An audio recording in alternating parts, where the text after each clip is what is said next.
Goddag, Kurt. Hej Martin. Jeg har lige nogle spørgsmål til dig. Ja.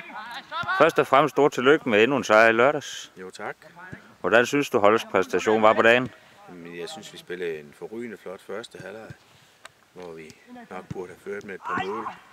Så går vi lidt ned i anden halvleg, hvor de er blevet en spiller i undertal, men vi vinder der heldigvis 2-1. En spiller i undertal, hvad gjorde det for kampen?